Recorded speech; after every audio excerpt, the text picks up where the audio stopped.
Deixar de fazer alguma coisa para o homem pode parecer comum, mas não tantas vezes, né? Isso chama-se procrastinação. E quem já não passou por isso? Amanhã eu faço, amanhã eu faço, amanhã eu faço.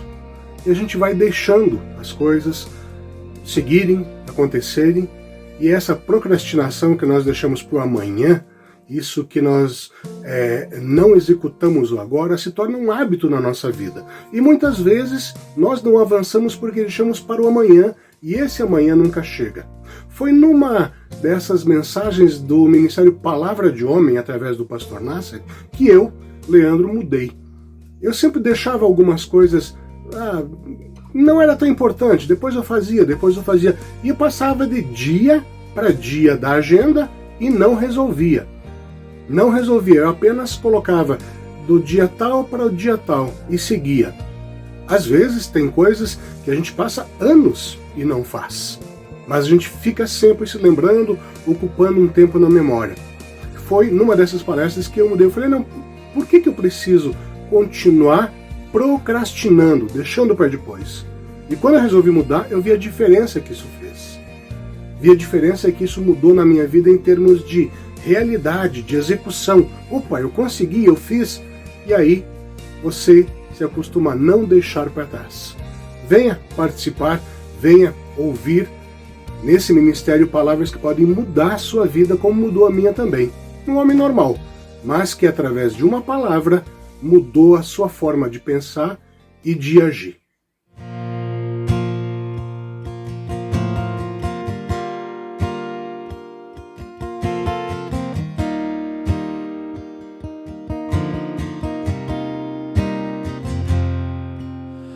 Pai, quero lhe falar, ansioso está o meu coração, ó Pai. Venho suplicar e me derramar em adoração, pois sei que o controle está em ti. Posso descansar.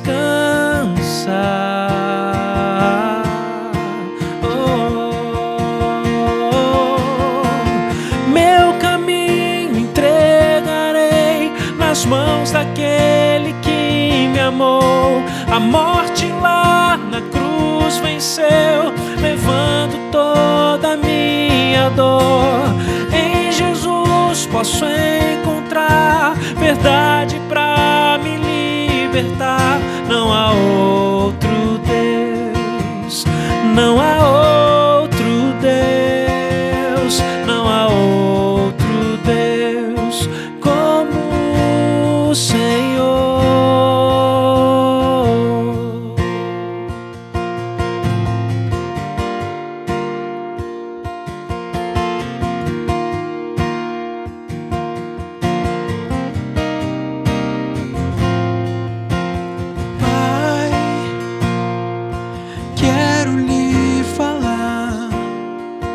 Ansioso está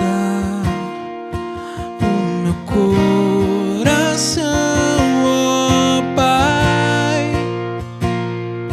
Venho suplicar e me derramar em adoração, pois sei que o controle está. Posso descansar.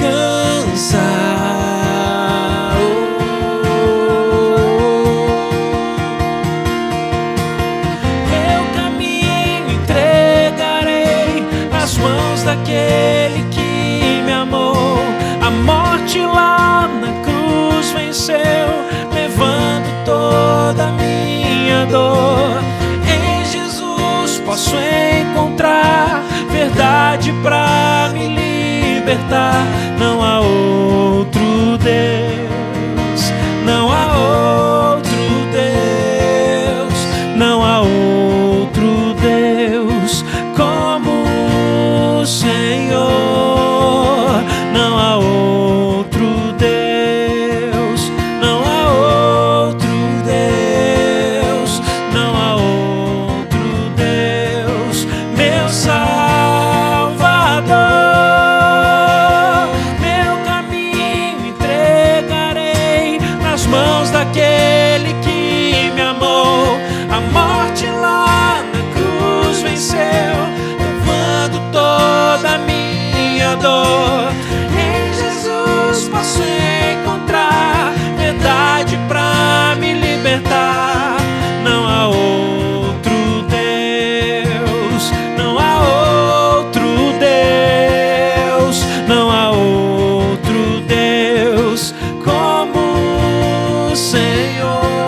Quero falar com você hoje sobre uma virtude. Muito mais do que uma virtude, o fundamento da vida, que nos dá condições de vivermos e abençoarmos pessoas. Tudo se resume numa palavrinha, e a palavrinha é o amor. Vamos falar um pouquinho sobre o amor. O que a Bíblia ensina pra gente? Bom, a Bíblia toda fala sobre o amor e deixa claro pra gente a importância do amor na história. Não só o amor entre pessoas, mas o amor a Deus, o amor de Deus para conosco, o amor nosso para com as pessoas, o amor na família e assim por diante. Mas há um texto bíblico em 1 Coríntios capítulo 13 que diz o seguinte pra gente. 1 Coríntios capítulo 13. O amor é paciente, o amor é bondoso, não inveja, não se vangloria, não se orgulha. Não maltrata, não procura seus interesses, não se ira facilmente, não guarda rancor. O amor não se alegra com a injustiça, mas se alegra com a verdade. Tudo sofre, tudo crê, tudo espera, tudo suporta. O amor nunca perece. Legal demais, né? É um texto fantástico, um texto que ensina pra gente a respeito da seiva que existe nessa árvore chamada amor.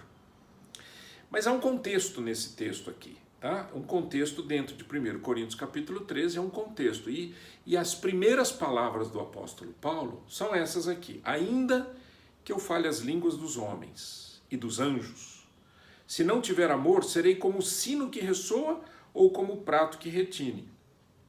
Então aqui eu já tenho uma primeira conclusão a respeito da importância do amor.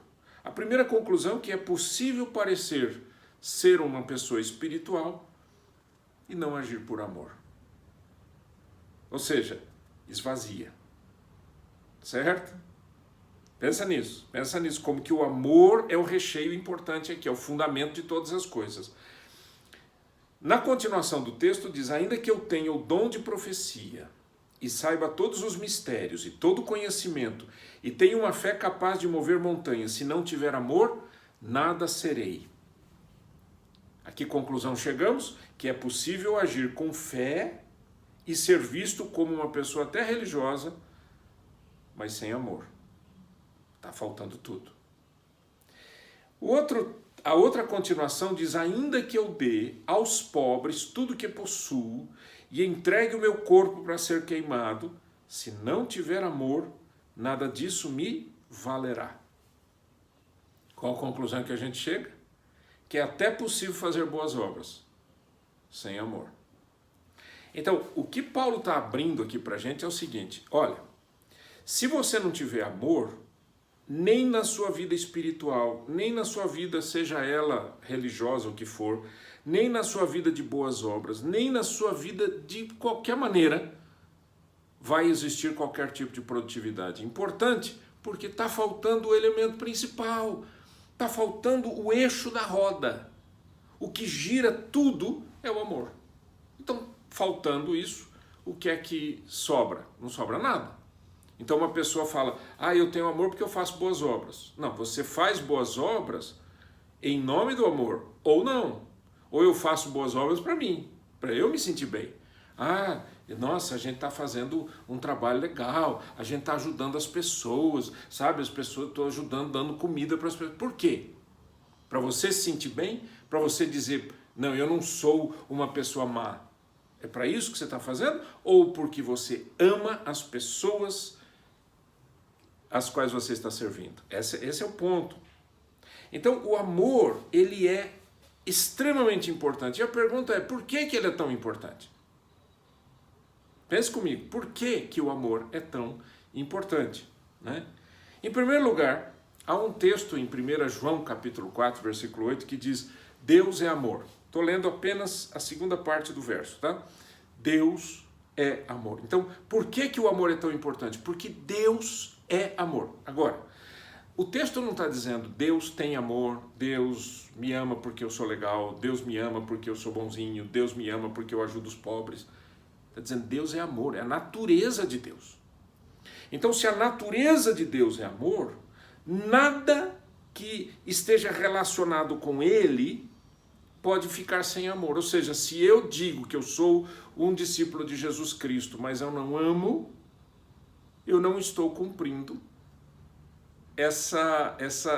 a força desse relacionamento, porque se Deus é amor, Ele me ama, porque Ele tem uma natureza que é o amor.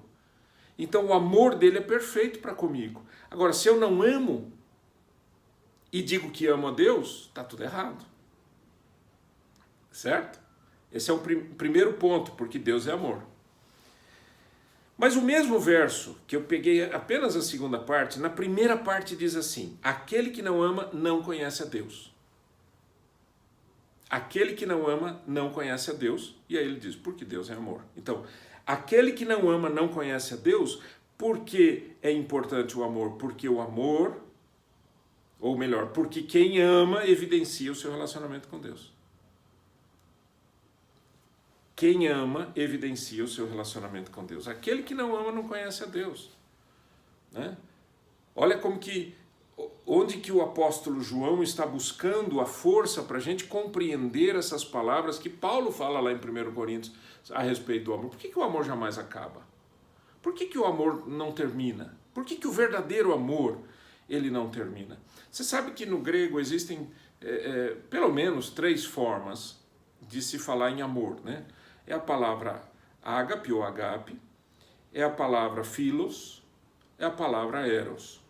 Então, a palavra ágape ou agape é o amor que muitas vezes na Bíblia fala a respeito. Deus me ama é a palavra ágape, que aparece ali. O philos já é uma coisa fraternal, né? A gente tem palavras em português, tipo filosofia, etc. Philos, né, é um amigo, é um fraterno. E eros é um amor de relacionamento entre um homem e uma mulher, né, um amor erótico, vamos chamar assim, tá bom? Mas a palavra que a gente tem usado aqui é a palavra ágape, ou agape, né, que é esse amor perfeito, esse amor incrível. Por quê? Porque vem de Deus. Ora, Deus é amor. Quem segue a Deus precisa amar. Quem diz que segue a Deus, mas não ama, é mentiroso. Simples assim. Em terceiro lugar, porque o amor é a identidade de quem segue a Cristo. Olha só, João 13:35. João, Evangelho de João 13:35. Por isso que João é chamado o apóstolo do amor, né? Ele fala muito sobre o amor. Com isso todos saberão que vocês são meus discípulos, se vocês se amarem uns aos outros. A identificação de ser um discípulo de Cristo não é uma carteirinha, não é um brochezinho, né? A identificação de ser um servo de Cristo é o amor com que a gente se ama. Então, meu amigo, pensa um pouco comigo aqui. Né? Não é só amar quem a gente gosta, isso é fácil, mas amar quem não gosta da gente. Amar quem não transmite para nós nenhum tipo de interação. Por quê? Porque é um amor totalmente divino. Então vocês vão ser conhecidos como meus discípulos se vocês se amarem uns aos outros. Pensa nisso. Agora, como amar segundo o mandamento de Cristo? Como amar? Nós vimos a importância do amor. Obviamente eu estou fazendo aqui apenas alguns pontos, né, gente? Que isso daqui dá para estudar um ano inteiro, né? Ou muito mais.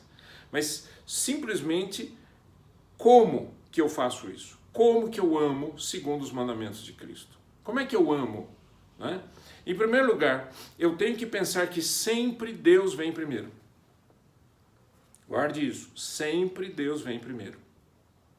Mateus 22:37, quando perguntaram para Jesus, Senhor, qual que é o maior mandamento? Né? Você lembra que você temos os 10 mandamentos, né? E nós temos muitos outros mandamentos que estão ao redor, ali no Antigo Testamento, ensinando o povo como eles deveriam viver. você tem que pensar que existem leis civis, leis cerimoniais e leis morais. As leis civis, elas não funcionam mais para nós. É outro povo, outra época, outras leis. Nós temos leis civis aqui, certo? As leis cerimoniais foram cumpridas em Cristo. Né? Olha, tem que pegar um cordeiro de 1 ano e tal, e sacrificar. Jesus é o Cordeiro de Deus que tira o pecado do mundo. Então toda a lei cerimonial foi cumprida em Cristo, mas as leis morais não. Elas estão aí vivíssimas. De Gênesis a Apocalipse, você tem as leis de Deus, as leis morais. Aquilo que faz com que a gente viva como ser humano e não como bicho, como animal nessa terra, né? Então perguntaram para Jesus: Senhor, qual que é o maior mandamento? Jesus respondeu: amarás o Senhor teu Deus de todo o teu coração, de toda a tua alma e de todo o teu entendimento. Primeiro vem Deus. Eu amo a Deus, e porque amo a Deus eu consigo amar as pessoas, boas e ruins, amigas e inimigas, porque eu amo a Deus. Em primeiro lugar vem Deus. Segundo lugar, quem vem? Segundo lugar vem você. Por quê? Porque Jesus disse: o segundo mandamento, semelhante a ele, é: ame o seu próximo como a si mesmo. Como a si mesmo. Se eu não me amo, eu não consigo amar ninguém. Agora, a gente tem que pensar que essa coisa de amar a si mesmo, nós não estamos falando aqui de absolutamente nada relacionado a egoísmo ou egocentrismo. Eu ser o centro da vida. Não. É eu me respeitar. É eu gostar de mim. Né? Porque quem não gosta de si, não gosta de ninguém. Está nem aí para os outros. Quem está afim de morrer vai querer dar vida para alguém? Não está. Então, a ideia qual é? A ideia é que eu venho em segundo lugar no sentido de dizer: eu preciso compreender que se eu não me amo, eu não consigo amar ninguém. E em terceiro lugar vem os demais. Jesus disse: ame o seu próximo. Mas aí entra uma pergunta: quem é o meu próximo? Ora, essa pergunta já foi feita um dia, né? Que gerou uma parábola. E a parábola foi a parábola do bom samaritano. Quem é meu próximo, Senhor? Né? E aí Jesus conta a parábola. Você lembra da parábola, né? A parábola, ela mostra que lá em Lucas 10, versículo 30, está escrito isso aqui, ó. Certo homem descia de Jerusalém para Jericó e veio a cair em mãos de salteadores, os quais, depois de tudo lhe roubarem e lhe causarem muitos ferimentos, retiraram-se, deixando-o semi-morto. Então a ideia qual é? Um certo homem. Quem era esse cara? Não sei. Tinha dinheiro? Não sei. Não tinha dinheiro? Não sei. Era pobre? Não sei. Tinha educação? Não sei. Tinha diploma? Não sei. Por quê? Porque era um certo homem. Na parábola de Jesus, a ideia é trazer que era uma pessoa, um ser humano. Qualquer pessoa que precisa de ajuda é o meu próximo. É uma pessoa. E essa pessoa estava ali, não é, ferida, semi-morta, e aí passa um levita, passa um sacerdote, ninguém liga para ele. Mas depois passa um samaritano. E por que Jesus usa samaritano? Porque os samaritanos não se davam com os judeus. Então Jesus provoca na mentalidade daquelas pessoas que estavam ouvindo a ele, que olha, o inimigo veio aqui ajudar. E aí Jesus termina a parábola dizendo: quem foi o próximo daquele homem? E a resposta veio: aquele que exerceu misericórdia para com ele. Então a primeira coisa que eu preciso pensar é: todas as pessoas que precisam de ajuda são meu próximo. Não as pessoas que eu gosto, não as pessoas que são bacanas, ou não as pessoas que vão gerar em mim algum tipo de retorno. Tá certo? Tem gente que ama por uma questão utilitária, tem gente que ama por uma questão econômica, ama de coisa nenhuma, né? Ama coisa nenhuma. Uma outra pessoa, meu amigo, você sabe que o Palavra de Homem aqui a gente vai fundo nas coisas, então aqui no Palavra de Homem isso tem sempre sido falado. Quem eu devo amar? Quem é meu próximo? Minha esposa é meu próximo. O Senhor Jesus disse através de Paulo em Efésios 5:25: maridos, amai vossa mulher, como também Cristo amou a igreja e a si mesmo se entregou por ela.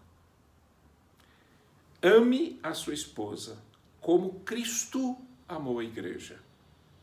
Não é qualquer amor.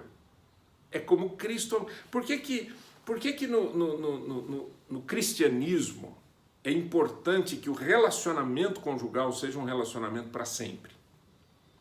Por essa razão. Jesus não divorcia de mim. Dizer, ame a sua esposa como Cristo amou a igreja. Como Cristo amou a igreja. O padrão é muito alto. Aí você vai dizer, não, eu não tenho condições. Não, eu não tenho condições. Ih, minha esposa, depois ela me enche, depois ela faz isso, depois não sei o quê. Tudo isso precisa ser simplesmente coberto pelo amor. A Bíblia diz que o amor encobre multidão de transgressões. O amor não é simples, ele não é automático. A coisa não acontece assim, nossa, hoje eu acordei, nossa, eu estou querendo amar todo mundo. Não existe isso. O amor é um trabalho. O amor é uma ação. Né? O amor é o desenvolvimento, o tempo todo, o desenvolvimento de práticas bondosas, práticas beneficentes, práticas benignas. É o tempo todo. A gente não cansa de amar. Você pode cansar fisicamente, porque é um esforço que você faz. Mas quanto mais você se esforça, mais fácil fica. Quanto mais você se esforça, mais fácil fica. Então o seu futuro vai ser muito melhor do que o seu presente. Mas você precisa entender isso. Quem são os meus próximos? Os meus irmãos de fé são meus próximos. Né? Romanos 12:10 diz, amai-vos cordialmente uns aos outros, com amor fraternal, preferindo-vos em honra uns aos outros. Amor fraternal, preferindo-vos em honra uns aos outros. Quer dizer, é um amor para com os meus irmãos na fé. É um coração dadivoso, um coração abençoador, um coração que quer ver o bem do outro. Gente, a gente tem que tirar da cabeça essa coisa de que ajudar os outros é dar dinheiro. Às vezes dar dinheiro é a pior ajuda que você faz. Ajudar as pessoas é dar tempo, é dar conselho, é dar um ouvido, é incentivar, é encorajar, é animar. Tem muita maneira da gente amar os nossos irmãos e ajudá-los a se desenvolverem. E a parte mais complicada, né, humanamente falando, a parte mais complicada do quem é meu próximo é esse texto de Lucas 6,35. Amai, porém, os vossos inimigos. Fazei o bem e emprestai, sem esperar nenhuma paga.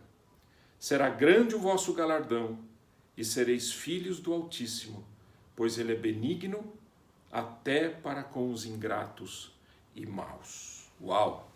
Que palavra! Significa que é esperado, da parte de Deus, é esperado que eu ame até o inimigo. Tá certo?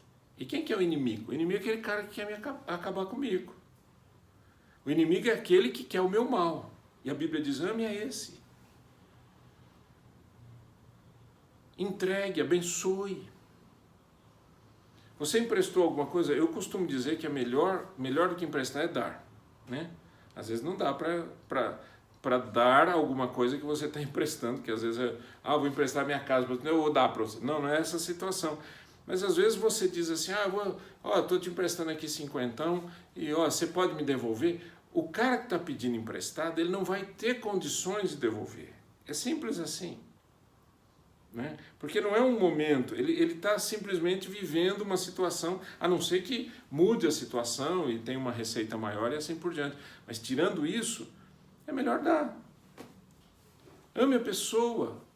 Olhe para a pessoa e veja o quanto aquela pessoa é um ser humano. Não veja as pessoas como, sabe, animais. Até os animais a gente ama, né? A gente gosta deles, né? Mas não veja as pessoas como monstros, vamos criar aqui uma fantasia, como monstros. Não são monstros, são seres humanos. Mas eu não preciso conviver. Conviver é outra coisa, mas a gente não pode deixar de amar, porque o cristão tem amor, ama. Você veja em muitas atitudes das pessoas, né, na sociedade e de religiões diferentes ou crentes ou não crentes, né, vamos chamar assim, quer dizer, que creem, que não creem, que seja lá a religião que tem, você vê aspectos de violência, você vê aspectos de vingança, né? Você vê aspectos de desejar o mal do outro, querer o mal do outro. Você vê isso num trabalho. Você vê uma pessoa passando sobre a outra, querendo o melhor para si e, obviamente, fazendo mal para o outro. Isso a gente vê todo dia, toda hora, todo instante. Mas o que é que se espera de um discípulo de Cristo? Que ele ame os seus inimigos. Então, se não é bom para mim, não é bom para o outro. Se eu vou viver a verdade de Deus, eu quero que essa verdade de Deus seja transmitida com amor.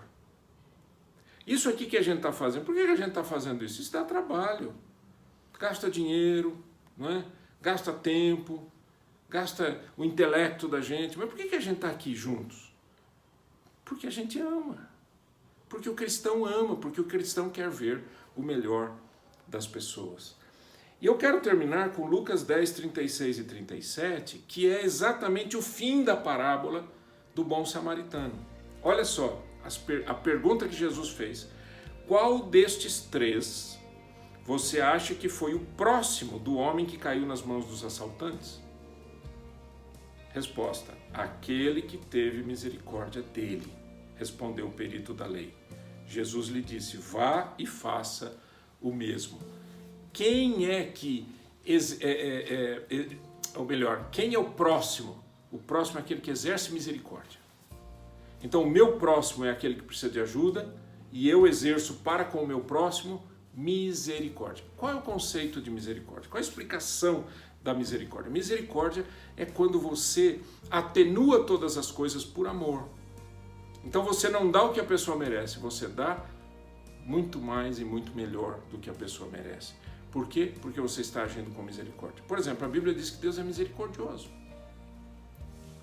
E Deus dá pra gente o que a gente merece? O que a gente merece, gente? A gente merece coisa muito ruim. Porque nós temos um coração ruim, nós temos uma natureza pecaminosa. Mas Deus, no seu infinito amor, enviou o seu Filho para morrer em nosso lugar. Isso é misericórdia pura. E essa misericórdia é esperada que seja vivida e expressada pelos discípulos de Jesus. Vamos orar? Pai, em nome de Jesus, eu quero te pedir que o Senhor nos ajude, Senhor, a sermos homens que amam a Deus em primeiro lugar e amam as pessoas com o amor de Deus. Em nome de Jesus. Amém.